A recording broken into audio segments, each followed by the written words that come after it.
to Rainier Avenue Radio's Community Election Connection. Starting on Monday the 15th, we started this 31 days of making sure and ensuring that our community was informed about the issues and had the opportunity to hear from the candidates, interviews, we talk with folks.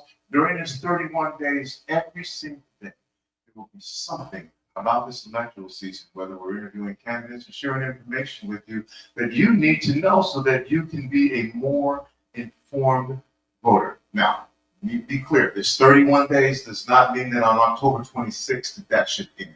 That's just a time frame that we use, and we'll continue to be informing you all the way up through November 4th, when on November 4th we'll have an election night show.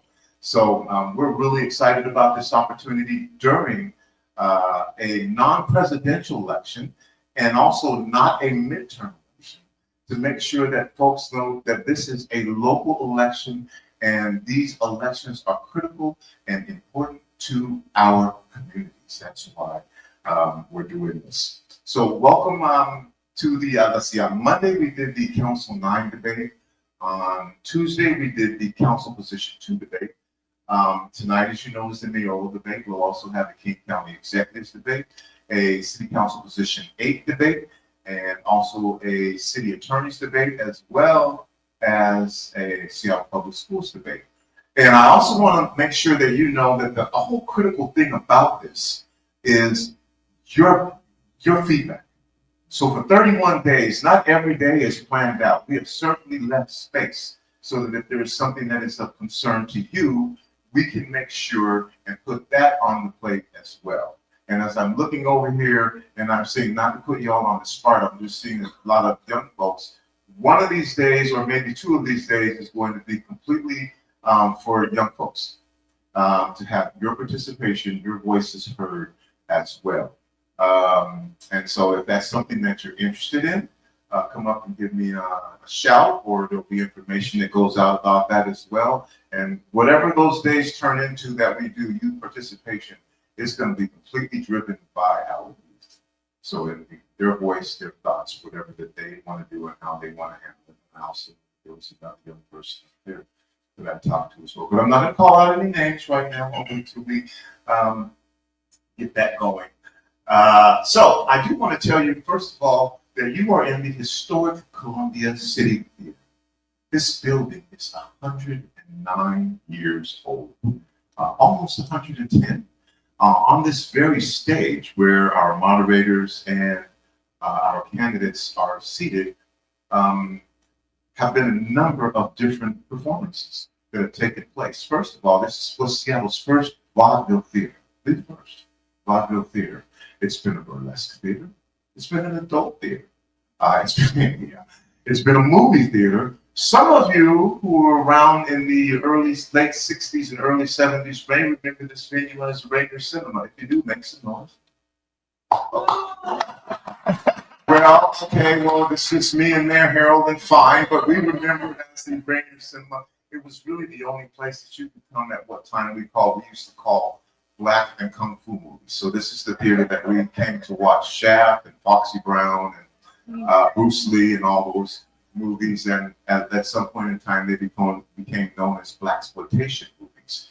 But at the time, we were very excited and happy to see our faces represented at this theater.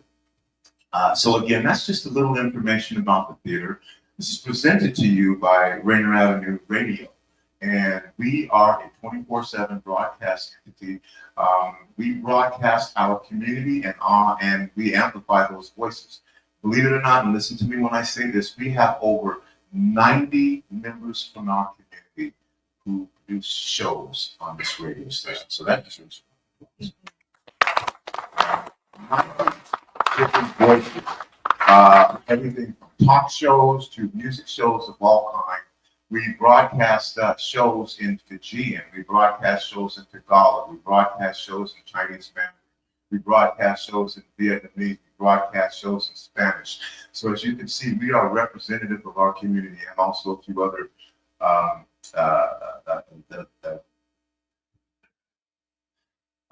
languages as well. And we are certainly open to being inclusive of anyone.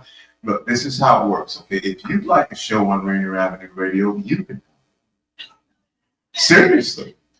We don't charge. As a matter of fact, not only do we not charge, we'll provide you with a producer and an engineer, and if you ask for it, we'll provide you with training as well. Some people say, oh, I don't need training, I just need a microphone. And that's cool. I will tell you a story, though, it's interesting. One person came in, would you like some training? No, I don't need any training, I just need a microphone. And the sort of show that we do is a 30-minute show. It's a 27-minute show when you include commercials. I just need a mic. Got in, started talking, and talked for about 2 minutes and said, how much time do I have? So it doesn't hurt to get some training if you'd like it. But if that's what you want to do, the whole purpose of this is to amplify your voice so that you can make your thoughts and your energy heard. And again, this is all powered by the Urban League of Metropolitan Seattle.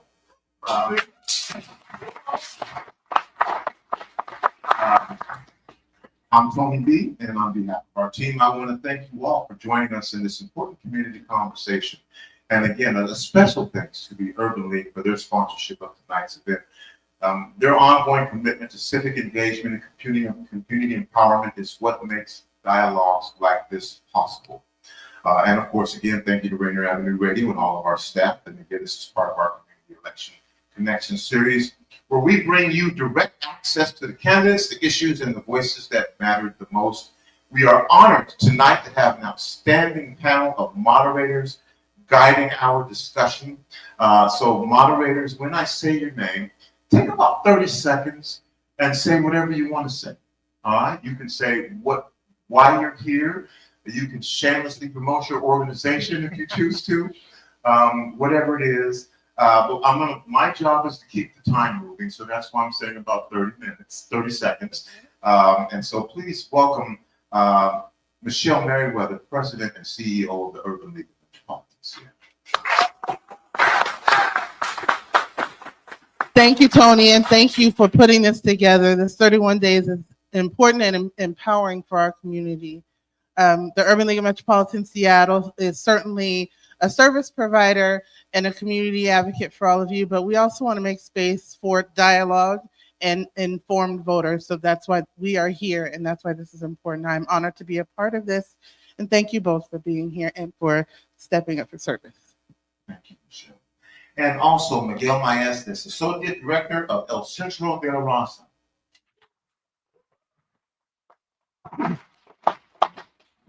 Thank you, Tony B. I'm here because of the gracious invitation from Tony B. El Centro de la Raza, the Center for People of All Races, has been a friend and ally, really family of Rainier Avenue Radio and Tony B for many years. So we appreciate the opportunity to be here this evening and to be part of making sure that information and these very important debates are getting out to our community. So thanks so much. You're welcome. You know, I'm a big shout out to the you don't know, now you know. And of course, Joel Merkel, Assistant Attorney General for Washington State. His title is much longer. But if you want to explain the whole title, I will let you explain the whole title as well. Thank you. Thank you. Hi, my name is Joel Merkel. I'm from the area. I am an Assistant Attorney General. That's not why I'm here. I'm here because I'm a co-chair of the Seattle Community Police Commission, and I was invited to be here by Tony B, and I'm grateful to be here. The Seattle Community Police Commission was created through the consent decree back in 2012, which, as many of you know, was recently ended by a federal court. And so the Seattle Police Accountability System, of which the Community Police Commission is a part of, has become even more important. So we're very grateful to be part of the civic discussion and all of the very important issues that affect policing and public safety in Seattle. Thank you. Thank you. Now I'm just going to do a litmus test really quickly by raising your voice when I say this. Let me know if you're familiar with the consent decree. Awesome. We had a discussion here on Monday with the Community Police Commission about the consent decree, which is no longer in place. So if you missed it, you can re-watch that program as well.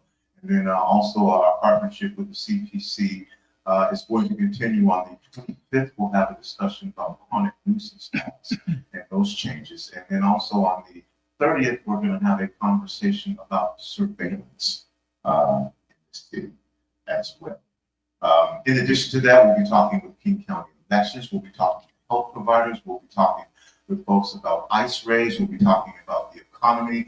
Again, we got 31 days to make sure that our communities and everyone is informed at this critical election. So this is what it's all about. And as I said before, we're going to be having panel discussions. We'll be having voter registration. And it's just fantastic that on an off election season, it's not an off election season, it's obviously very important, but when it's not a presidential election, not a midterm, it is incredible to see the excitement that we have here. So thank you all for coming. Really appreciate it. I am going to talk about the rules of the debate so that everyone's familiar with how this works. Each candidate will have 2 minutes for opening remarks. Each question, candidates will have 1 minute to respond to. There will be an opportunity for rebuttals. If the candidate would like to have a rebuttal, just let me know, and we'll give you 30 seconds for a rebuttal, and then the other candidate will get 30 seconds as well. If any of our moderators would like clarification, you also have the ability to do that if you feel like the answer is something that needs either clarification or to get folks on point for what you want your question answered. You can take 30 seconds to do that as well. These time limits will be strictly enforced to allow for fairness and balance. And then at the end of this, each candidate will have 2 minutes for closing statements. Our timekeeper is right here. So you'll be notified. And then if you get down to 10 seconds, and then if you get down to 0, you will hear this sound. All right, that annoying bell means stop, and I will also be saying stop. This evening, and there will be an opportunity for questions afterwards from the audience as well. I'm going to, at a particular point in time, ask you to come up here on the stage and join me. When you get the opportunity to ask a question, I anticipate that you will ask a question. I'm going to ask you not to attack either of the candidates, not to make a speech. We will have a completely separate show where I will be more than happy to hear from the community about how you feel about the candidates, how you feel about the issues and concerns. Tonight is about hearing from the candidates. So if you have a question, bring your question up here and feel free to ask the question, and our candidates will have the answer. Of course, they can choose not to, which just happens in some instances. I'm here, I'm just talking federally. I'm making a joke. Watch what happened with Cash Patel. Anyway. Yeah, so we're going to get started here. And again, this evening is about giving Seattle voters an opportunity to hear directly from the candidates on the issues that affect us all: transportation, housing, public safety, climate, education, and more. We ask for respect from our candidates and our audience. This is about building a stronger future together. I'm not saying what kind of debate this will be. It's going to be the kind of debate that it is. If it's a little contentious, folks, this is an opportunity for our candidates to show why they differ from the other candidate. This is part of why we're doing this. If it's just sweet and peachy, fine. There's nothing wrong with having that civil discourse as well. So whatever it's going to be is whatever it's going to be. And, I just want to just give love to my South Seattle. Y'all showed up.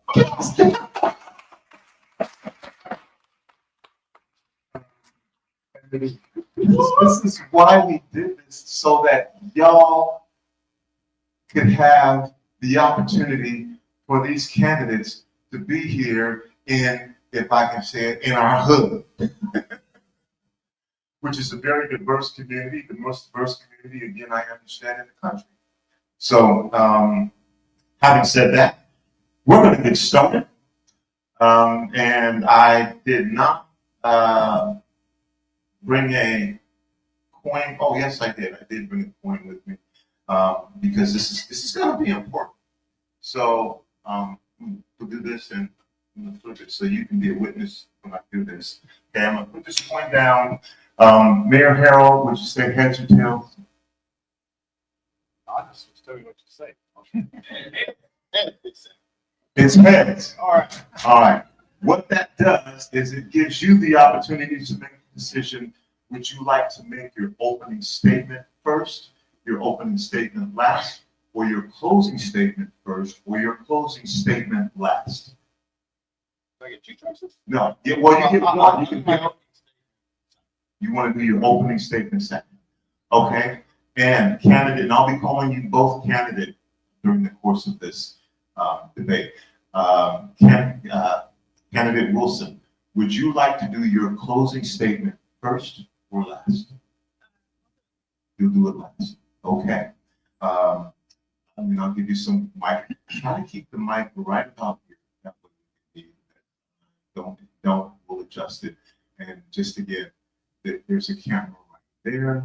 There's a camera right there. There's a camera right in front. You don't have to search for the camera. The camera will find you, but I just wanted to remind you where the cameras work so that you won't be surprised. After this is over, you will be able within about 10 minutes to go back and watch this. So for those who weren't able to watch, that will be available as well on the Rainier Avenue Radio Facebook page, on our Rainier Avenue Radio YouTube page. And again, this is broadcasting across all of our streaming services, as well as to our online audience. Michelle, I'm going to give you the opportunity to ask the first question after opening statements. So I'm just giving you a little heads up so you can get ready. Candidate Harrell, you've elected to go first with your opening statements. Second. Okay, Candidate Wilson, you will go first with your opening statement. You have 2 minutes. You are now on the clock. Thank you. It's lovely to be here, and thank you to Tony B for hosting.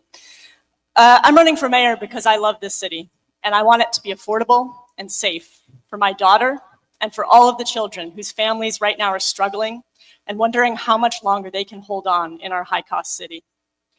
I've been a community organizer and a coalition builder for 14 years, and I want to tell you about some of the work that I've done because it's all teamwork. In 2015, I was proud to support students at Rainier Beach High School who were fighting for free transit. I was proud to organize alongside WABLOC and alongside the young Black women who led that campaign to amplify their voices in City Hall. And they won, and their victory spread. And now we have free public transit for youth all across Washington state.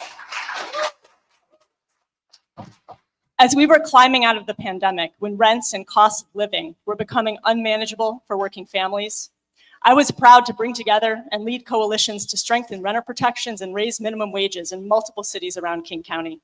Organizations like One America, African Community Housing and Development, the Congolese Integration Network, the NAACP, the Urban League, El Centro de la Raza, the Lavender Rights Project, and Queer Power Alliance have been partners in some of that work because they knew that the people most at risk of displacement in that moment were low-income people in the communities that they serve. As mayor, I will continue to collaborate with communities across Seattle to make our city a place where you don't need a six-figure income to feel at home. I will make sure Seattle leads the nation in social housing, invest more in affordable homeownership and other strategies to stop displacement. I will work to create 4,000 units of emergency housing and shelter over 4 years, bringing the record numbers of people sleeping on our streets inside.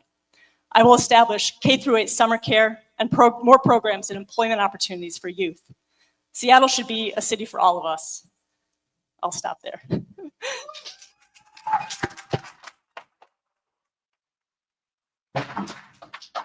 Candidate Harrell, you have 2 minutes and you are now on. Thank you, Tony, and thank all of you for coming out here. I'm pretty excited about this. I actually enjoy this, and so thank you for being here. So I've been mayor a little over 3.5 years, and in the last, during this tenure, we've invested over $1 billion in affordable housing. I recently announced, and these are unprecedented numbers, by the way, I recently announced $11.5 million for rental assistance because I know how hard it is for people to live in Seattle. Now, how would I know that? Because I was the little boy that grew up in a little duplex here in Seattle. All the way up until high school, going to Garfield High School through the Seattle Public Schools, I shared one bathroom, 2-bedroom, 1 bathroom. And I actually have high school teachers here going to grade my performance tonight, as I understand it. This year, because I need everyone to be safe, I'll make sure that we have approximately 150 new officers this year And I need 1,500 officers because I want our children safe. I want you safe. I want 7-minute response times. I want the officers coming from our community. If you came over here, you probably saw about 30 names written over the wall over there on the Royal Room. So I commissioned that work because that is a reminder of the kind of police officers we want here. Those are people that were slain in the hands of police officers. So the Seattle that I love, the Seattle that I see, I'm doing the work now. It's very good that she worked for free transit, but under our administration, every kid that goes to high school here will get 2 years free of college. And my opponent talks about the minimum wage. Well, I was one of the lead negotiators in the minimum wage, but I also want careers for everyone. So under our program, not only we're having childcare and pre-K for 4,500 slots, but children could be able to go to maritime communities, industry communities, high-tech, biotech. I am working to build you the most livable, loving, caring city in this country.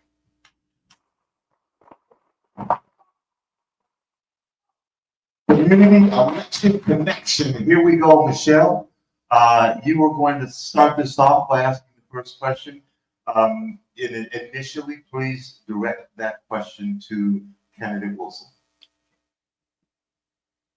Candidate Wilson, many workers are struggling with rising costs. How will your administration support living wage jobs and protect workers? And as a longtime labor advocate, how would you balance pro-worker policies while also ensuring Seattle remains competitive for our employers that are here? You have 1 minute. Okay, great question. Yeah, and I mean, I think that the housing crisis is at the root of a lot of the struggles that working people in our city are facing, and there's a whole range of strategies that we need to pursue in order to tackle that, from social housing to our zoning and land use laws to stabilizing the affordable housing sector, and also strengthening renter protections. In terms of labor standards, we've done a lot of work over the last 10 years to establish some of the strongest labor standard protections in the country, but also we can go further. I would like to explore requiring at least large employers to subsidize transit passes for their workers, because right now many high-paid workers get that benefit, but if you work as a barista at Starbucks or a checker at Whole Foods, you don't get an employer-subsidized transit pass. We also need to be sensitive to the needs of our small businesses, but really the way to support small businesses, there's a lot we can do to make it easier to start and run a small business without compromising standards for our workers. And Harold, do you need the question? Would you like the question repeated? Many workers are struggling with rising costs. How will your administration support living wage jobs and worker protections? We went further to ask, how would you balance pro-worker policies while ensuring Seattle remains competitive for employers? 1 minute. Very good. So I would just remind those that are listening that when I was president of the city council, I actually was vice chair of both the Equitable Development Initiative and the Renters' Rights Committee. And when I was also president, when I was on the council, we moved under my committee, the Office of Labor Standards, to a standalone department. That department that's working with me is probably the national standard for enforcing workers' rights. And you've read about, we've had press conferences and some of the as an attorney, I should do this kind of work. You've read about how we're protecting workers' rights. So my administration has led the way on how we can do that. With respect to livability and working wage jobs, I talked about that in my opening statement. We are a phenomenal city. There's all kinds of opportunity here. Everyone's not going to write code for Microsoft. We need artists. We need musicians. Boy, that 10 seconds goes quick. So if you look at our administration, you look how we are working in the creative economy and all educational paths for every child to achieve their dream. And time. Their dream. Would you like a rebuttal? Yeah, I'm gonna try out this rebuttal thing. So yeah, no, I mean, I think the Office of Labor Standards is very, very important. And one of the things that concerns me that our current mayor has done in the last budget process was try to cut funding for the Office of Labor Standards. And this is really concerning because that office is extremely important for enforcing laws against wage theft and recovering money for workers who have been cheated in that way. You have 30 seconds, and Harold, to respond. So facing a $200 million deficit, I asked every department to look at cuts. That's what a budget does. At our last debate, she admitted she only has ever managed a $200,000 budget. I have an $8 billion budget. But what she failed to say is in that $200,000 budget, last year she lost 21,000, the year before 38,000, the year before 46,000. So it's pretty rich to talk about how you manage an $8 billion budget. That was one of 41 departments that we have to do to look at cuts. But I was the leader of OLF. Miguel, you will present the next question, and if you will initially direct that question to candidate Wilson. Candidate Wilson, this question is related to immigration and ICE enforcement. There have been different responses by cities in relation to the threat of increased ICE enforcement and even the presence of federal troops. Some have focused on policing the protesters of ICE, while others have more directly stood against federal efforts.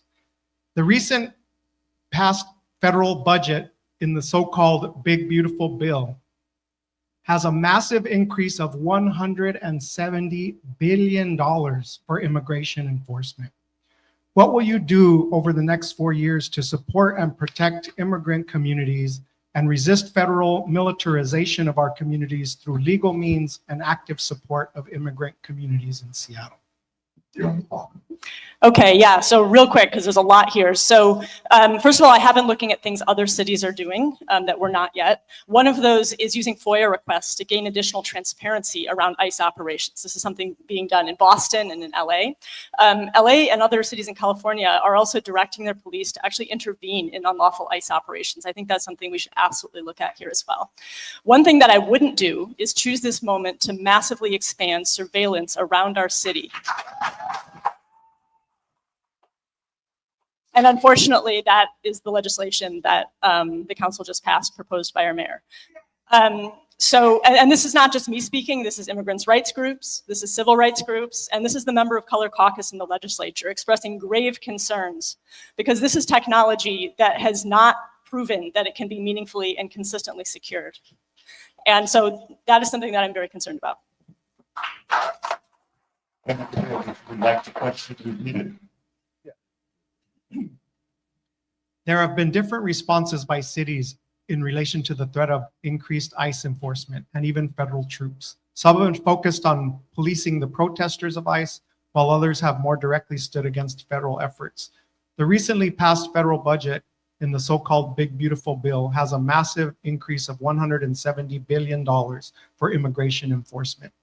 What will you do over the next 4 years to support and protect immigrant communities and resist federal militarization of our communities through legal means and active support of immigrant communities in Seattle? Thank you. You're on the clock. So my opponent mentioned LA and Boston. So Mayor Bass and Mayor Wu are my friends. And I think they would agree that we have probably one of the strongest defenses here on dealing with Trump's madness. Now, I'm well versed in the 10th Amendment. I'm well versed in the federal overreach laws and how we can protect our immigrant and refugee communities. There are over 50,000 people here in greater Seattle that are foreign born. What we have to do is, number one, is we have to make sure our community-based organizations are ready. And so we meet frequently to make sure they are ready, number one. Number two, we have the Keep Washington Working Act here that is a strong law to make sure we protect our immigrant and refugees. I'm a well-versed person in federal court. I'm a trained litigator. I'm a trained advocate. And this is one of the reasons why Governor Ferguson, Nick Brown, our Attorney General, and I are united to make sure everyone, this is personal to me because my mother was interned from an executive order. So you want someone in the fight, And I'm the one to be in the fight. candidate Wilson, do you have a rebuttal? You good? I have a rebuttal on hers. You got 30 seconds. So there's a lot of bad information about Real-Time Crime Center. First of all, it is in about 200 to 300 cities. It is a best practice. It is not surveillance. And I would ask you, have you talked to the principal at Garfield? Have you talked to the mother whose daughter was shot? Have you talked to the father of the black man who was killed at Garfield to make sure we can get first responders out there? This material, and if there's another question on it, is 95% of it is erased. And under Keep Washington Working Act, on the RCW 10, it will never be given to either. Would you like to use your 30 seconds now? Sure. Yeah, so I mean, I'll just point out that when federal agents went into DC, they did take control of that city's real-time crime center and had access to those cameras. And I'd just like to quote the Member of Color Caucus letter. This technology has recently been in the news for its failure to be meaningfully and consistently secured, leading to breaches that could result in sensitive data being shared with ICE and putting our immigrant and refugee communities at risk. Joel, please direct your initial question. Your question initially to candidate Wilson. I was going to ask a question on surveillance and privacy, but the candidates have already covered that. I think it is valuable to go farther into that. So I'll just phrase it this way. The city council recently debated and passed expanding the pilot program on surveillance technology and policing. My question to you is, where are you on this? And how would you ensure that such technology doesn't harm or target marginalized communities? And how do you balance it with privacy? Candidate Wilson, 1 minute. Yeah, I mean, I kind of feel like we've just talked about this. So I think that, I mean, it's a complex issue. And, you know, I realize that there are, you know, reasons why this legislation was put forward, and that there's the hope that this will provide an additional tool to our police department in being able to respond to and solve to serious crimes. So I'm not saying there's not two sides to this issue. But I do think that we are in a moment where we have Trump in the White House, and he is no respecter of laws. And this is not a time to be taking this kind of risk. Man.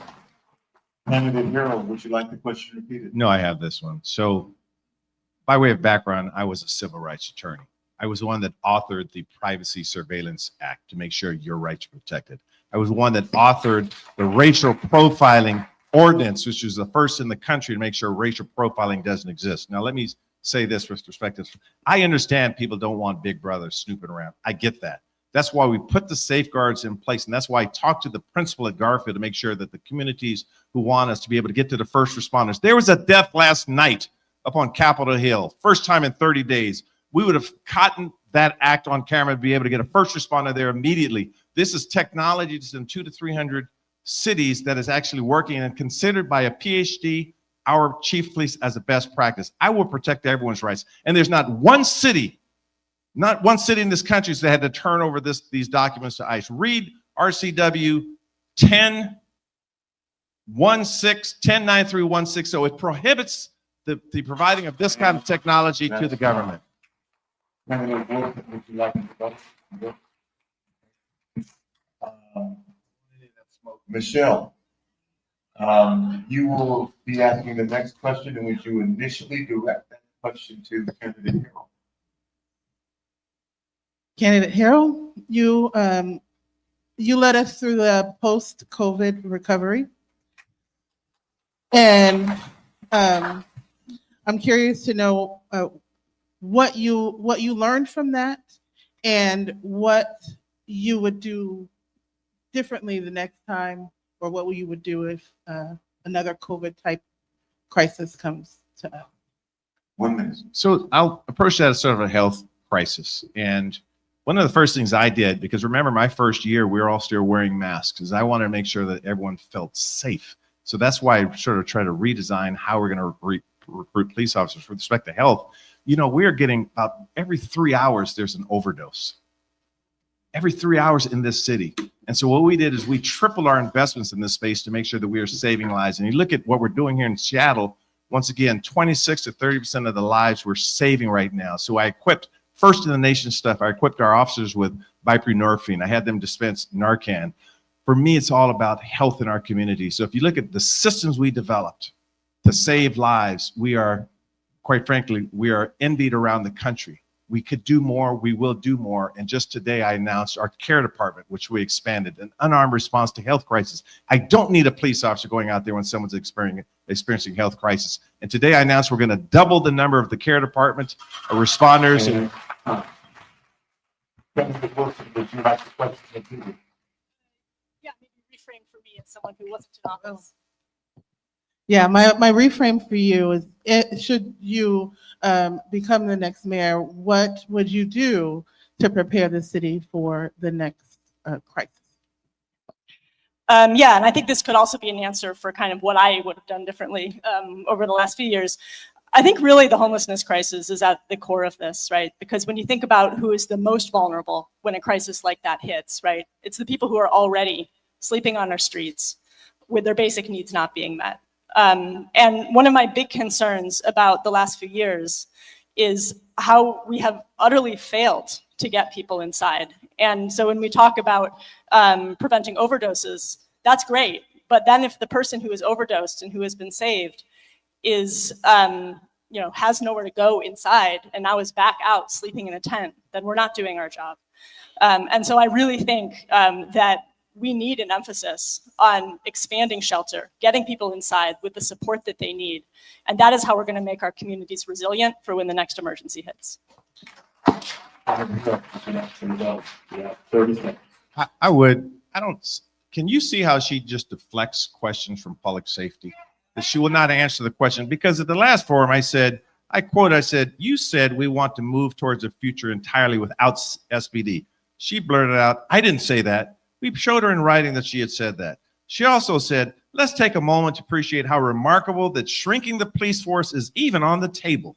And she went on then to say that significantly cutting the police budget means significantly fewer police officers. Let's stick with the current movement demand of cutting the SPD budget in half. Yeah, I mean, I wasn't aware that this question was specifically about public safety. And I know that your campaign has spent a lot of money digging through everything that I've ever said in writing or written. But I would like to move forward. And I think if you look at my platform and if you look at everything that I'm saying on this campaign, it is very clear that I believe that we need a police force that is adequately staffed, that is responsive, and that is accountable to the communities that it serves. Miguel, you have the next question initially. Present your question to candidate Harrell. Candidate Harrell, to continue the discussion related to housing affordability. Much has been done in our city to address the affordable housing crisis, but as we all know, there is so much more to address in this crisis in our city. The lack of affordable housing is a leading cause of homelessness. What is your plan to continue to fund the development of new affordable housing and preserve existing affordable housing in our city? Yes, this is probably, I'm first, right? This is probably a major distinction in our campaigns. Now, I have, as I said, spent over $1 billion in housing. I recently announced a $350 million budget for housing, including $11.5 million in rental assistance. We also, through the levy, will keep 9,000 people in their homes to make sure that they don't become homeless. We passed a $907 million levy. I proposed that, it passed. We marketed, I had to raise money for it. It was a good thing that the voters wanted to do. My proposed comp plan increases housing units in the next 20 years up to 330,000 units around smart areas, around transit-oriented development and other neighborhood centers. So we have the funds, we have the plan, and we've shown that we will build houses. You look at what's happening in Northgate Commons, Fort Lawton, Jackson Park. I can go down the city on programs we're breaking ground on, and we're cutting the red tape. We cut two years down on design review on the Northgate project. That's how you get this stuff done. Wilson, would you like the question repeated? Yeah, actually, that would be great. Thank you. Much has been done in our city to address the affordable housing crisis, but as we all know, there's so much more to do to address this crisis in our city. The lack of affordable housing is a leading cause of homelessness. What is your plan to continue to fund the development of new affordable housing and preserve existing affordable housing in our city? Yeah, so I mean, I think this question about preserving existing housing is very important because right now we have a crisis in the affordable housing sector. And we've actually known about this for several years that this was coming. And unfortunately, the city delayed and did not act. And we have now lost 1,300 units have been sold off from the affordable housing sector. That is a permanent loss to our affordable housing stock, and it is very expensive to build right now. It's like $500,000 per unit. So we're talking about $500 million that it would cost to actually recover that housing that's been lost. So action needed to be taken more quickly to stabilize that sector and prevent the loss of those units. In terms of what we need to do moving forward, in addition to that, social housing, this is a big part of my campaign. This has a lot of promise. This is mixed income, permanently affordable, publicly owned housing. And so I, as mayor, will work very closely with our new social housing developer to make sure that that works. We also need to strengthen renter protections. Okay, I'm done. Mayor Hill, do you have any vote? 30 seconds. At the last debate, she is touting she's going to build 4,000 emergency shelter units in the first 6 months. And I asked her probably 4 times, how are you going to pay for that? What is the cost in your plan? And I would just repeat that request. What is the cost of that plan for 4,000? I'm sure you're ready for it because you certainly debated it at the last debate. Yeah, no, the main thing I want to point out here is that I have never said 4,000 units in 6 months. My platform and every single news article that has reported on my platform or things that I've said has said 4,000 units over 4 years in my first term, because that is what I have said consistently. So that is simply misinformation. 4,000 units in 4 years is ambitious, but it is doable. And it will be a mixture of reprioritizing existing revenue. And yes, we will need some new revenue. But these are the numbers that we need if we are going to get people inside. And are we serious or are we not about getting people inside? And please initially direct your question to candidate Harrell. Thank you. Candidate Harrell, in recent years, there's been a number of issues with public transportation in Seattle related to buses being delayed and safety concerns on buses and light rail.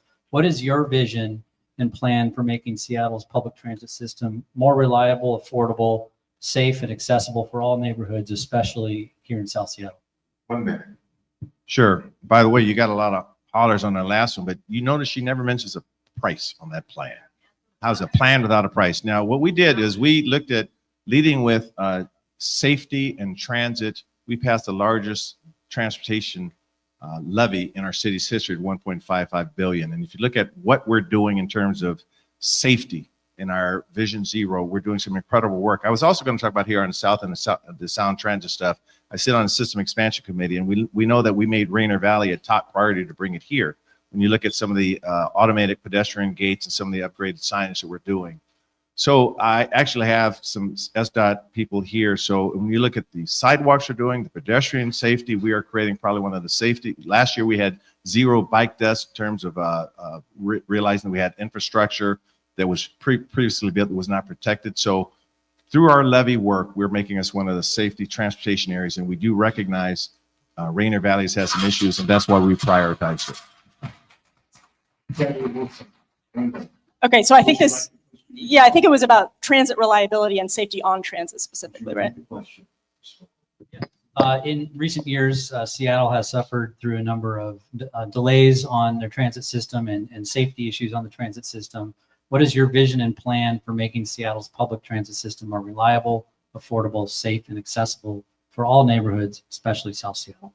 Yeah, this is a great question. And it's really a personal question for me as like a daily transit rider who is always riding transit with my 2-year-old daughter.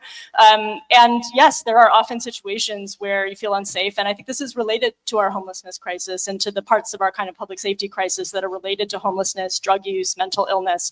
And so really part of the answer for me is meaningfully addressing the homelessness crisis and untreated drug use and mental illness, right? Because that's really going to reduce those interactions on transit that make you feel unsafe and that sometimes are unsafe. In terms of transit reliability, we need more dedicated bus lanes, signal priority. We have to make it so that it doesn't take 4 times as long to get anywhere in the city by public transit than it does by driving your car.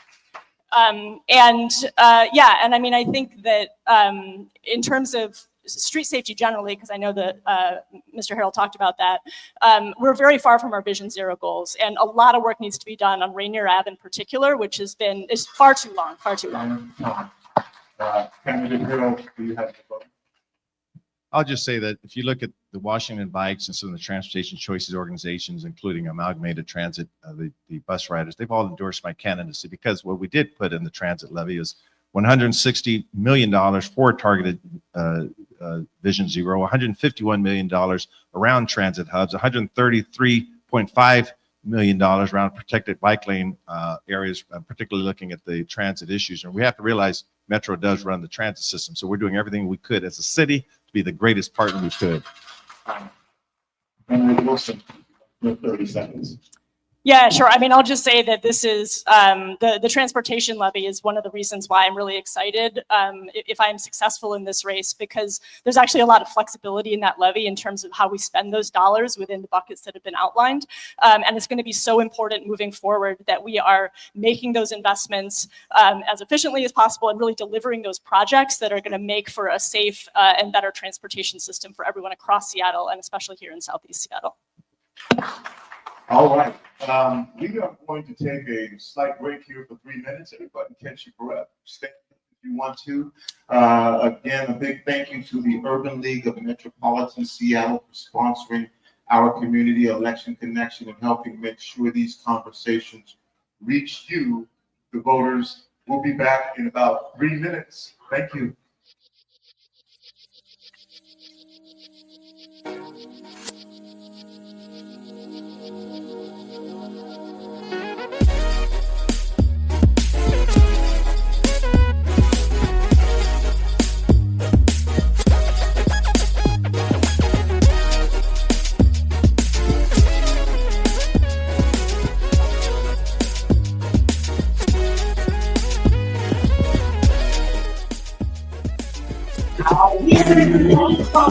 This is Paul Pearson, host of Star Time.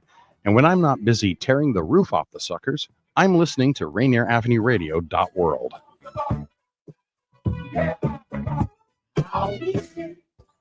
Stay safe in the heat this summer. On hot days, more people have serious health issues like heat stroke, heart problems, and kidney failure. People who are pregnant, older adults, children, and outdoor workers are more at risk. Certain medications and health conditions like diabetes can make it harder to cope with it. Check with your healthcare provider. Stay cool, drink plenty of water, and take breaks from the heat, especially if you work outdoors. This is a message from Public Health, Seattle, King County. 1, 2, get down! What's up, big and little homies? This is Merriweather, host of Seattle Sports Weekly on RainierAvenueRadio.world, your one-stop shop for Seattle sports. We cover preps, we cover college, we cover pro, we cover it all. Huskies, Mariners, Seahawks, Garfield, South, Roosevelt, Metro, King County.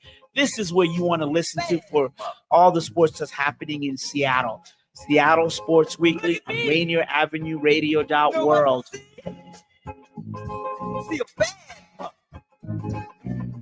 A new law is helping people save more money on prescription drug costs. You may also be able to save with Medicare's Extra Help program. Your premium cost can be zero and your out-of-pocket expenses are low. Who should apply? Single individuals earning less than $23,000 a year or married couples earning less than $31,000 a year. Even if you don't think you qualify, you should still check out this program. Visit ssa.gov/extra help. Medicare costs are covered by the U.S. Department of Health and Human Services. Happy Hump Day. We're excited that you decided to join us for the party. Fresh Juice is live Wednesday night, 9 to 11 p.m. Pacific time on Seattle's Rainier Avenue Radio with the Juice Pack, including me, Superstar TK, Pint-Sized Patron, and D-Money. We're going to chop it up with some cool people, play some really dope new hip-hop and R&B music, some games, and maybe even a live performance. Lock us in right now on Fresh Juice YouTube page at youtube.com/@Fresh Juice Media, or subscribe to us on Spotify or Apple Music. Fresh Juice exclusive. The climate crisis is here, and communities most impacted are standing up. This is Earth Deserves More Than a Day, hosted by Rainier Avenue Radio and King County Parks. From elected officials, grassroots leaders, from river tours to cultural art, we gather to take action. Listen in. Learn more, then get involved, because the Earth can't wait, and neither can we. Ladies and gentlemen, you ready for this? This is RainierAvenueRadio.world, the station that cares about our community. Yeah.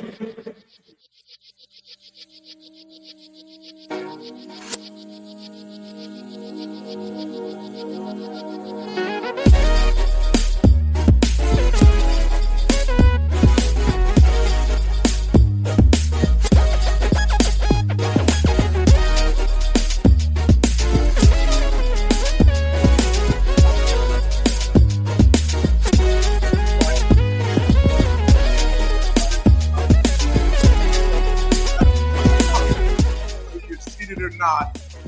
Stop talking, whether you're seated or not. Stop talking, whether you're seated or not, because we're going to get started now. Candidate Harrell should be up here again shortly, and as soon as he does, we are going to get going. Thank you, thank you, thank you. I certainly appreciate the energy. I just want to make sure that we stay on task and that we give our candidates all the time that they need. And the moderators are doing a great job. And so, yeah. In the meantime, I guess there's an opportunity for me to tell a joke. So, okay, well, you missed it. You missed it. Maybe you'll get it again later, but probably not. It was a really good joke, too. It's a joke that I created myself. All right. No, I'm not going to do it. I'm not going to do it. I'm not going to do it. I'm going to save it because I only have one joke. We're going to get started again. Thank you. Welcome back to Rainier Avenue Radio and our community election connection. Michelle, you will be asking the question, but I have a question. And it's very, I don't know how you're going to answer it, but you can say one word to answer this question.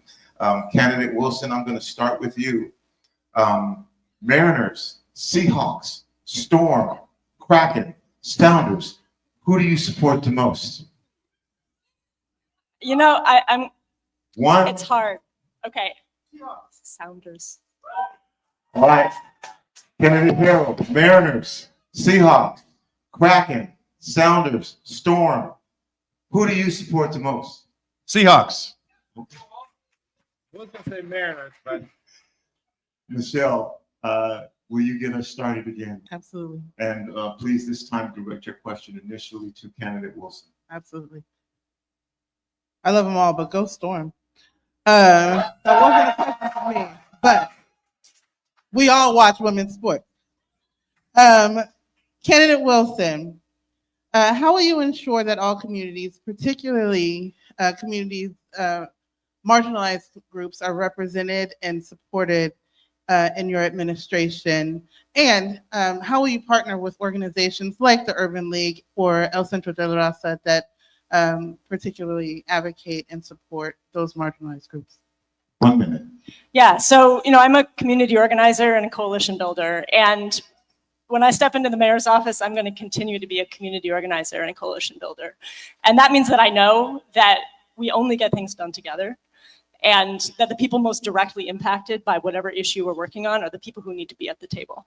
And so I'm committed to continue to build relationships, because I also know that I don't have all the relationships. I don't know everyone. I don't have strong relationships with every single organization and community in this city, but I'm committed to building those relationships and to making sure that the people whose voices are often not heard in the halls of power are heard. And you got about 15 seconds left. Yeah, can I ask you what that looks like? Yeah, I think it looks like a bunch of things. So one is, if we're working on some big initiative, right? Whether that's a levy or whether that's a new policy or whether that's a new program that we're implementing, we're going to convene a table. And that table is going to include those organizations that are rooted in the communities that have a stake in that policy or that program or that levy. And we're going to collaborate. Am I okay? Yeah. Thank you. Candidate Harrell, would you like the question repeated? Yep. So for you, Mayor Harrell, how have you worked with particularly marginalized groups and giving them a voice in city government? 1 minute. So the fact is I have the most diverse executive team in the city's history. That includes women, African Americans, immigrant refugees. I have, that's what we do. I want all voices at the table. And many of you know I was born and raised in this city. I didn't just move here. And I have a lifetime of representing these communities as their lawyer. I represented First Amy Housing Corporation, Mount Zion Baptist Church Housing Corporation, Rainier Valley Community Development Fund. I incorporated it. I plucked talent from all over this country, particularly diverse talent. Our chief of the care department is a woman who is probably bar none one of the best. Our chief of police is an African American person that is probably could work for any department that he wants in the country, and we have him. So that's what I do because I've hired the best of the best. All right, Candidate Wilson, you have a rebuttal? You don't have to. I just want to say one short 30 thing, seconds. which is just I'm a little concerned about the tone with which our mayor said, I didn't just move here. Candidate Harrell, you want to use your 30 seconds for something? I have no idea what, it was a cheap shot, but I didn't even get it. So what I guess what you're referring to is that you just moved here or something like that. The fact is just to be counter, you do not know the Black community. You do not know the immigrant refugee community. You do not know the Native American community. We had the first the second Native American summit in the city's history that we had yesterday, and no one knew you. So that is so I didn't mean it by and moving here. That is just the hand that you're dealt. The next question. And please initially direct your question to Candidate Wilson. Candidate Wilson, this question is related to environmental justice. The federal executive branch is reversing environmental policies such as clean water and vehicle emissions standards and defunding agencies such as the Environmental Protection Agency. These are environmental justice issues that have a harder, faster, more adverse impact on BIPOC and immigrant and refugee communities. What will you do to make up for the loss of environmental funding, laws, and rules? 1 minute. Yeah, this is a great question, and it's really serious, especially as we're starting to really feel the effects of climate change here in Seattle. And the communities that are feeling those effects are often the ones that have gotten the least investment historically. And as we're experiencing heat waves, as we're experiencing smoke, and in some of our most polluted neighborhoods, like we need to do deeper investments, right? And so I'm thinking of South Park, I'm thinking of Georgetown, I'm thinking of areas in Southeast Seattle where there are heat islands because we don't have enough great tree cover, right? And so I, as mayor, will work in partnership with those communities, organizations rooted in those neighborhoods to make sure that we are making those investments that can make up for what we are losing at the federal level.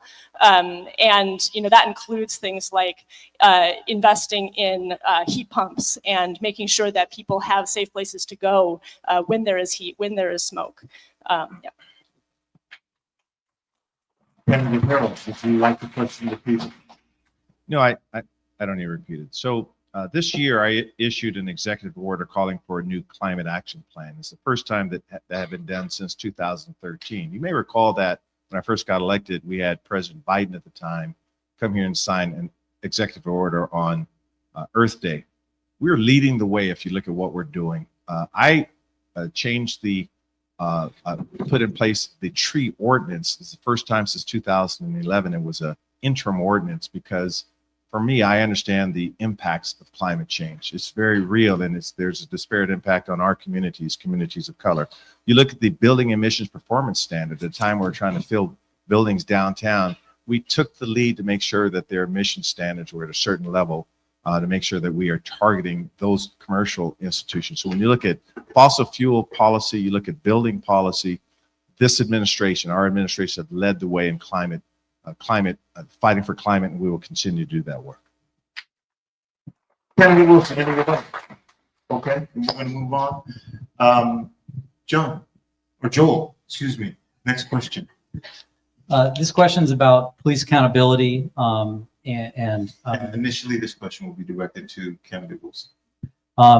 In a post-consent decree world, the police accountability system in Seattle is even more important, and so is the 2017 accountability ordinance. And so my question relates to that ordinance and collective bargaining with the Seattle Police Union.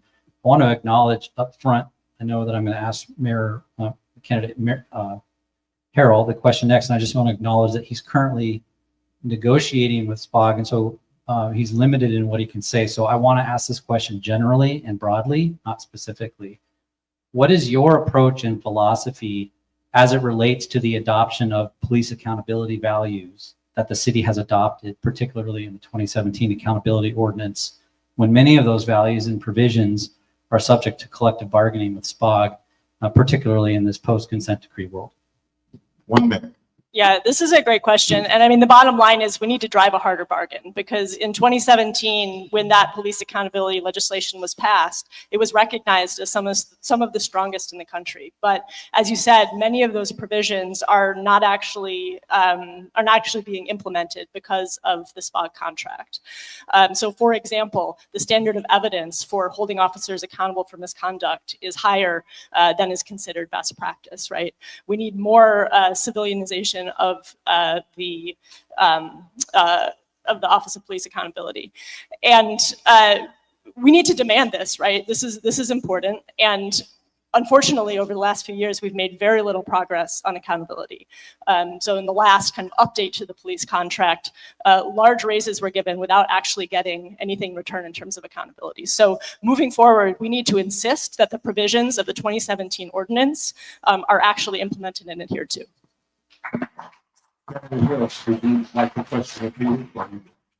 I'm good. You know, you could clap at that response, but she actually really doesn't know anything she's talking about. I'm just gonna be honest with you. Have anyone here, has anyone ever actually cross-examined a police officer on stand? Raise your hand if you did, if you have. Has anyone cross-examined a police officer on the stand?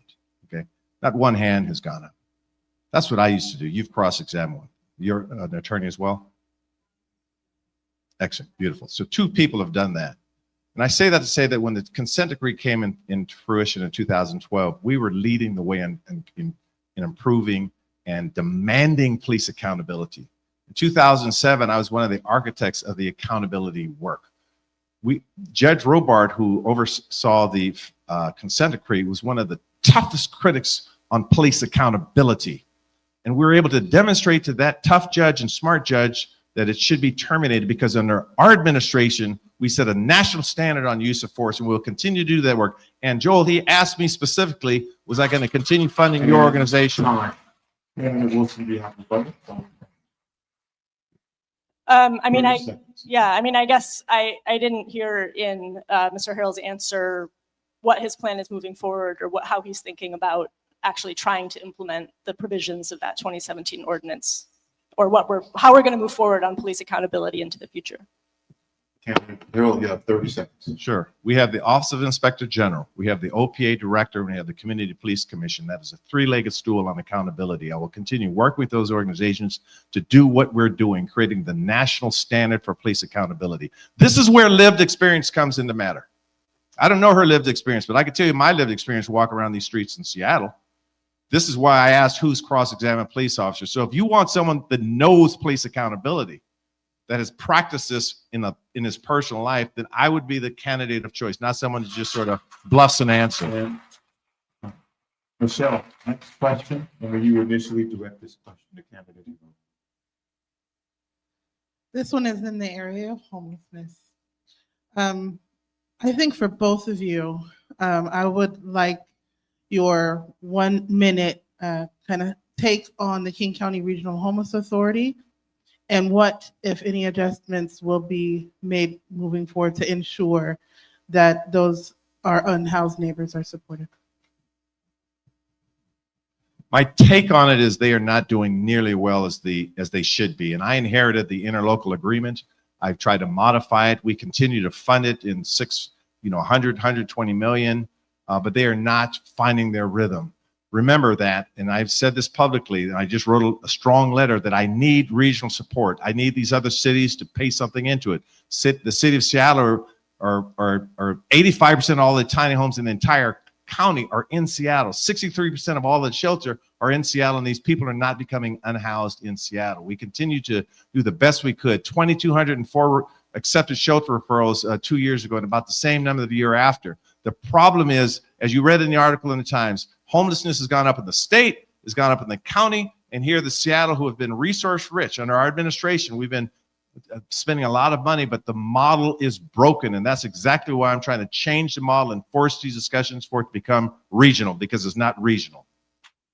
Did you like the question repeated, or you did? Just kind of take on KCRHA, is that the question? Assessment of, and what would you do differently, if anything? Yeah, I mean, it's definitely concerning, right? Like, we absolutely need a regional approach to homelessness. It's a regional problem. The KCRHA was set up to do that. And there are some kind of structural issues with the way that is set up that is part of why it's failed, or part of why it is not succeeding as well as it could be. But also we've had leadership troubles. And our current mayor appointed his high school buddy to lead that agency at a very sensitive time, and that worked out very, very poorly. And I think that moving forward, that agency has taken over city and county contracts, but has not actually kind of rationalized them. I have hope that we can make it work, and there are certainly costs to giving up on that project. So I don't want to say we're going to do that, but it's very concerning. But I also think that it's not right to pass the buck, and we need to do more here in Seattle, right? We can right now start opening more tiny house villages and getting people inside. It's not enough just to say other cities need to be doing more. We need to be doing more right here in Seattle. Senator Harrell, do you have a rebuttal, or are we good? I have a strong rebuttal. 30 seconds. Once again, she misstates facts. In fact, go to the Stranger article on that 4,000 units where she said she's going to do that by FIFA Games 2026. It's all, you don't need a research, you just Google it, okay? On this issue, she talks about my high school buddy. The fact is this is a Harvard MBA, an African-American man, a CPA, who I did grow up with, but the whole committee voted for this person to give it a shot. And we've gone through 5 CEOs, and I'm glad that he tried to step up to that. How dare you talk about this man? And time. And Senator Wilson, if you'd like to have 30 seconds. Yes, and I just like to again correct the misinformation about my homelessness platform. I encourage everyone to Google and to read that Stranger article, because it states very clearly that I am calling for 4,000 units over 4 years. And the sentence to which Mr. Harrell is referring, talking about getting people inside in time for the World Cup, was specifically a reference to homelessness downtown. Luckily, we do not have 4,000 people sleeping unsheltered specifically downtown, and it's very clear from the context. So I do encourage everyone to read that article. Miguel, we have the next question. Initially direct this question to candidate Harrell. Candidate Harrell, what is your plan to support small locally owned businesses, especially those in communities of color who are still recovering from the pandemic and inflation and the high cost of doing business? 1 minute. Well, I've been doing this work even before I was mayor. I started a group called Performance First. For minority businesses, I issued an executive order to make sure that we're using our hundreds of millions of dollars in purchasing power to support minority-owned businesses. You look at our storefront repair fund, you look at our Seattle Restored program, you look at the B&O tax policy that we just proposed, where I'm exempting small businesses, 90% of the business from paying a B&O tax. Under our program, we've probably done more for minority and women-owned businesses than any other mayor. We'll continue to do that. The Liberty Project is a great example where we're using groups like Tabor 100, who's like a minority chamber of commerce, if you will, and we're coupling that with University of Washington and Seattle Youth Business School to give them access to capital and strategic planning. We are modeling what a city could do when you look at the partnering abilities for minority-owned businesses. Why? Because that's where I come from. That's where I come from. From the Black side and the Japanese side, they were small business owners. I am all in this space. Senator Wilson, we have 1 minute. Okay, yeah.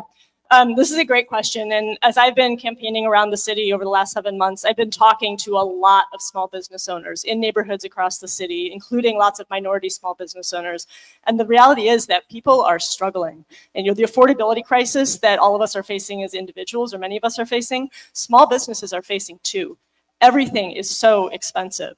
And I think that there's a lot more that the city can do. It's really hard to open a business as an entrepreneur, I think especially as a minority entrepreneur. And the city can do a lot to make that process easier and cheaper. You have to interface with multiple levels of government, multiple agencies. There's like lots of licenses, permits, fees. I think the city can take a more active role in helping businesses to navigate that process, and also just making that process easier. Can we work with the county? Can we work with the state to line up those processes so that it doesn't take a year when you thought it was going to take 6 months to open your business? I think also I would like to explore okay, I'll wait for rebuttal for the rest. Thank you. Candidate Harrell, you have rebuttal, 30 seconds. Yeah. If you really look at what we've done, like the Business Community Ownership Fund, we've taken small minority-owned businesses and put them in ownership situations in terms of their business. Ownership situation. Now they can control the lease. My question to Ms. Wilson is, name one thing you've actually done for black businesses. One thing in your professional experience that you've actually done for black businesses. Candidate Wilson, would you like to take your 30 seconds? Yeah, and I think the moderators are asking the question. So I'm just going to talk about a few more things that I want to do for small businesses. So, I would like to figure out how we can better tackle the problem of commercial rent, which is very, very high. The city can actually regulate commercial rent legally, so I'd like to explore if that's something we can do. And I also think, in some neighborhoods, I could see the city or an associated nonprofit doing kind of a master lease that would allow it to control kind of leases for businesses in ways that would be able to give them favorable lease terms. So if you have a question, I'm going to ask you to line up right down here at the bottom. I'm going to try to get to as many as I can. Woo! I don't know, I'm not going to get to that many, but go ahead and represent.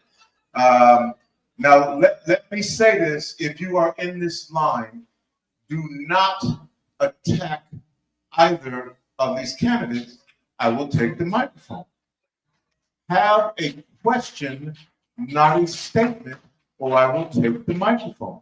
If you have a question, that's what you're here for, to get your question answered. So please just cooperate with that, and we'll get to as many of these as I can, as quickly as I can. But first, Joel, you have another question for our candidates. Please direct that question initially to, hey, can we please keep it down? Can we please keep it down so we can hear this? And direct that question to candidate Harrell. Thank you. Candidate Harrell, in Seattle, access to critical health care like crisis care, mental health care, and addiction treatment remains out of reach to many, and it is disproportionately harming underserved and affecting vulnerable communities.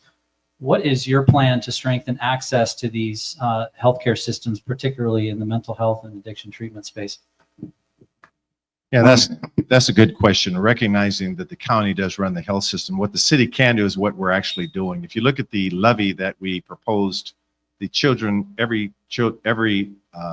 families and education levy, every child's gets a great start levy. We have about $20 million in there for health, mental health, creating in 34 centers for our kids. You also look at how we, again, equipped our first responders in the health space. That's why we're able to reduce these overdoses. When I said that, they're going to approximately 60 overdoses a week. These are serious numbers. So we've tripled our investments. We'll continue to do that. We'll work with the school-based health centers. Again, we'll have 34. And this is really critical work. It's really paying off. You saw the fentanyl ordinance that we passed. I actually drafted that because it was always based on a very compassionate, empathetic basis, because many of these people that are struggling are people I grew up with. So it's very near and dear to me to do it in an empathetic way. I think I remember it.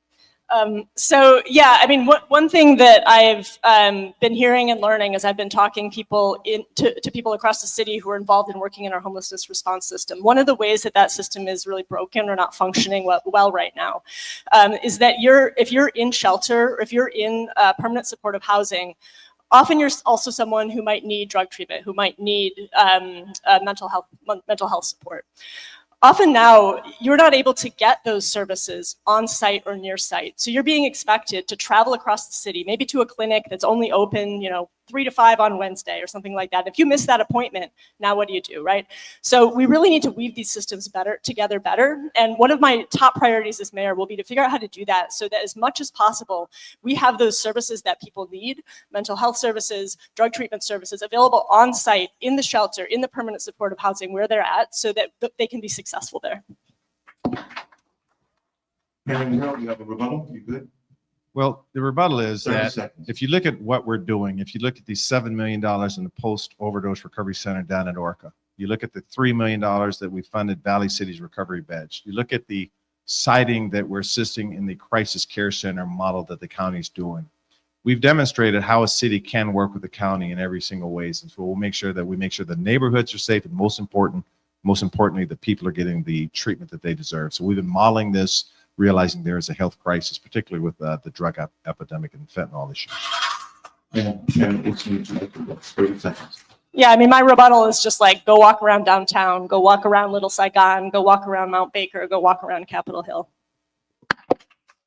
Okay, we're going to take some questions from our audience. For those of you who may not know me, I used to host a show on the radio called Street Beat, where I took live phone calls. I didn't know what they were going to say. So when I say ask a question, if you don't ask the question, I'm taking the microphone and I'm going to ask you to step in. All right? There will be an opportunity to make statements at a later event. Right now, we want to hear from the candidates. All right? So start off by telling us your name and then ask your question. Daniel Goodman. I have a question that is about the queer and trans community, and I was wondering if I could offer some context. Ask the question. There was a forum that took place, and I have a lot of questions, but the question that I most have is, what do you have as a message to the queer and the trans community, folks like me who moved here 15 years ago looking for a safe place, who've been a victim of a hate crime, who've had our bars raided, our beaches raided. It's been a very challenging time to be here. And what? Okay, I know, and I'm just making it quick because everybody's going to get a chance. Candidate Wilson, you have 45 seconds. Okay, time has been cut. My message is we have to do better and we will do better. Okay, and we're in a moment where people are moving here, trans people are moving here, LGBTQ plus people are moving here because we have a reputation as a welcoming community and a safe community. And we need to uphold that by actually being that, okay? And that means, how do we figure out when people move here, how do we help them to navigate our very challenging housing market and job market? How do we make sure that people are safe without over-policing? How do we make sure that historically queer spaces like Denny Blaine actually continue to function in that way for the community? Candidate Hill, 45 seconds. Simply, we love you. We support you. We believe in you. We'll do everything possible to make sure you can live the life that you want. My policies reflect that. My executive team reflects that. My police department understands that. We became a welcoming city and a human rights declaration city under my leadership, under the Universal Declaration of Human Rights. So I'm glad you were here. We welcome you and we will love you. Simple as that. Thank you for the question. I believe we have another question. I'm going to say it again. The question. And your name first. My name is David. My question is, how will you address not only the racism embedded in conservative institutions, but also the racism within liberal spaces where white-led organizations design and control programs for marginalized communities, profit from their pain, and exclude those with experience from leadership? And how will you confront nepotism where positions, contracts, and influence are circulated within closed networks, often sidelining grassroots leaders and cultural experts who reflect the communities being served? Candidate Hill, you have 45 seconds. I think the mayor has to, number one, be well-versed in RCW 4960 and Title VII, which are your legal protections that we will fight for. And that is actually work that I did even before I was mayor, before I was city council. I actually sued the city of Seattle for race discrimination. So when we look at the policies that we have in the city, we have to model that argument that these are lived experiences, by the way. My wife and I, as a proud Black woman who sits out there watching me right now, you don't know the stories we've had to go through. So my brother and my friend, I will make sure that we lead the way in protecting your rights. And we've done it through executive order, we've done it through our policies, and we certainly done it with our hearts. So thank you for the question. I appreciate you. 45 seconds. Yeah, no, I mean, I believe very strongly that the city should be supporting organizations led by the communities that those organizations are serving. And so I make a pledge to work with organizations that are rooted in those communities and led by people who are in those communities to make sure that we are making those investments. And I also believe in building wealth in Black and brown communities especially, right? And part of what's happened with gentrification and displacement over the decades is that we are losing that generational wealth. And so we need to find programs, affordable homeownership, community land trusts, ways that we are building those assets that will go forward from generation to generation. All right. Tony, can I? I'm not. I don't have to say it again. Hey, Tony. Tony B. No. And I'm not. Okay, you ask your question and tell us your name first. Tony B, could I just say a quick thing? Tony B, Yes. I'll get it in the next answer. Can I hold the mic? Yes, my name is Ahmed Momin. The rideshare, this goes for Mayor Bruce Harrell. The rideshare drivers across Seattle supported your candidacy in the last mayoral election. However, many Uber and Lyft drivers feel deeply abandoned. I'm gonna need a question. You got the context a little bit. I need the question. That's I said, hey, I need a question. I need a question, and it's not personal. On September 12th, driver Mohammed Kadie was murdered on the corner of 7th and Lenora. To this day, his murder has not been solved. When Uber and Lyft drivers... I'm going to give you one more chance to ask a question, okay? That's what I asked for, questions up here. Ask the question. And it's not personal. I just got to move on, right? Mayor Bruce Harrell, why didn't you not solve the death and the murder of the Uber share driver Mohammed Kadie on 7th and Lenora? And we met with you in your office. All right, 45 seconds. 45 seconds. Mayor Harrell. Very tragic situation, a death that remains unsolved. It's an active case. It has not been solved. And that's exactly why I support having police officers. That is exactly why I'm not defunding the police department, because we need the resources to give that family justice. And of course, I've talked to the family before, but it just remains an unsolved murder, and it was a murder. And for that, the family has my deepest condolences. That's why I'm not in this defund camp, defund by 50%. I need officers to be able to do the research, be able to get out the cars, be able to interview witnesses and close cases. And it just remains an open case. And for that, the city of Seattle does apologize in that respect. Candidate Wilson, you were kind of brought into this, so I'm going to give you 45 seconds if you'd like to respond. I was to that. brought If not, into it. we'll go on to the next question. I mean, I'll just say that I know that Mr. Harrell desperately wishes that he was running against someone who wants to defund the police, but he's not. And I also agree that we need police officers to investigate crimes like this. And just one thing that we can do to make that happen. Right now, our CARES team still is purely a co-responder team. So there are always police responding alongside the CARES team. We need to make it so that they can respond independently so that we can free up police capacity to focus on serious crimes. Okay, I don't want to keep the candidates here longer than they agreed to be here, which I've already done. Tell us your name. Ask a question. All right. Hi, my name is Alize. My question is around Keep Washington Working.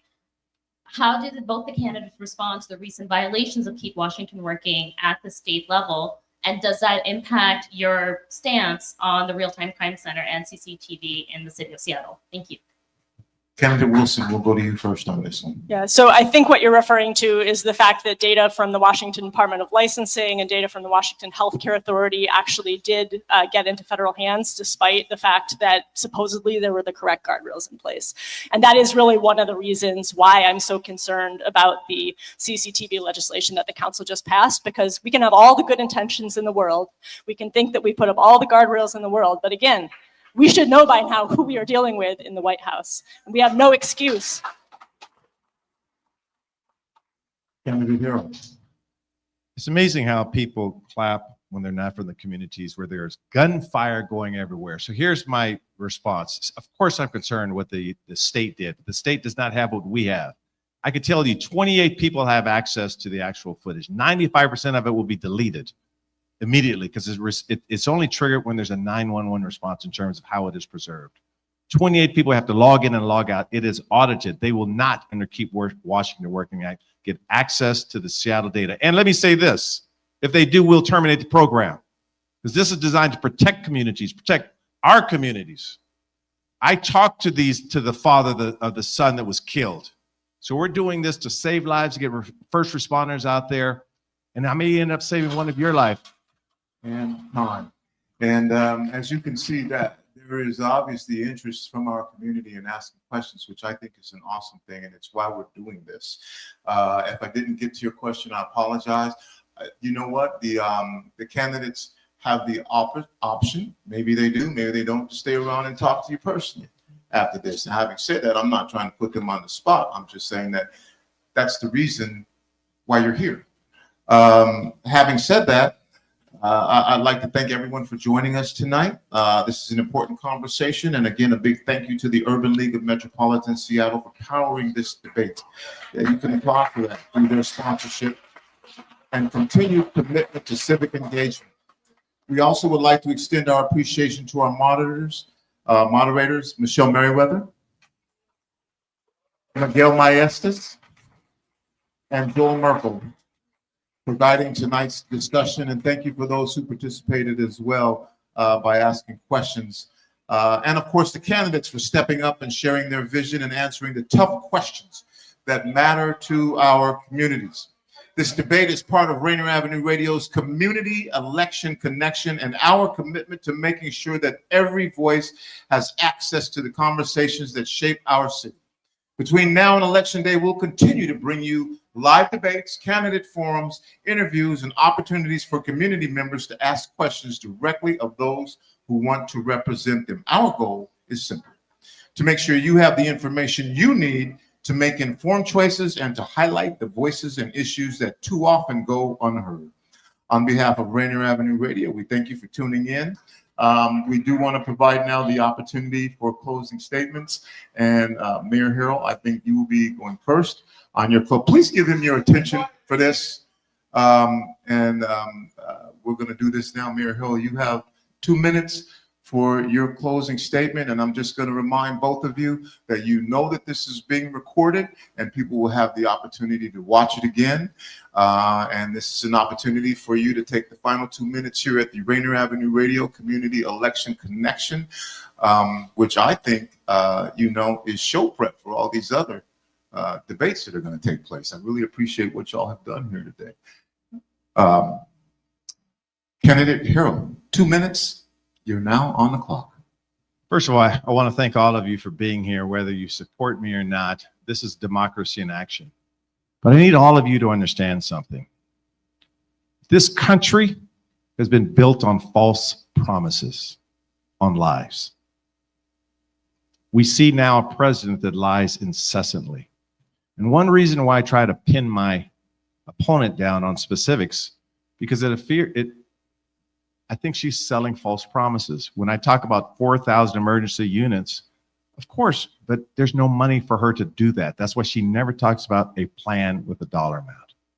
How many officers does she want? She said, I desperately want a defund candidate. I'm just quoting words she said just a couple of years ago. Let's defund the police.